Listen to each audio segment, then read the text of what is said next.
Та өөрийнхөө үн цэнийг бий болгож бүтээж чадсан уу? Мөн та өөрийнхөө үн цэнийг нэмэгдүүлэхийг хүсэж байна уу? Тэгвэл та анхаарлаа нааш нь хандуулаарай.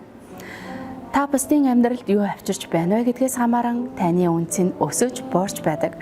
Учир нь бусдын үн цэнийг өсгөхөд туслах нь өөрийнхөө үн цэнийг мөн адил өсгөж байгаа явдал юм.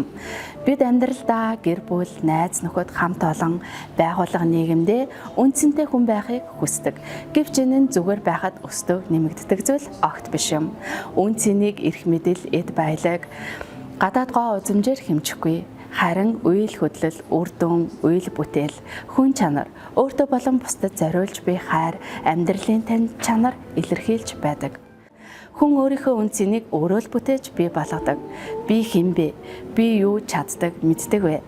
Би суралцаж, хөгжиж чадаж байна уу гэдгээ мэдэх нь өөрийнхөө үн цэнийг мэдхэд тусалдаг.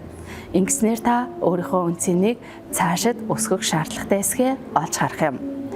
Үн цэн нь харилцаа, хандлага, мэдлэг, боловсрал, ур чадвар гэсэн үндсэн дөрвөн талбар дээр өсөж байдаг. Тэгвэл та эдгээр үндсэн дөрвөн талбараа өдрөөс өдөрт өнгөлөнгөө ялцуулж үн цэнээ нэмэгдүүлээрэй. Ямар хүн байх нь биш, ямар хүн болох нь таны сонголт юм шүү.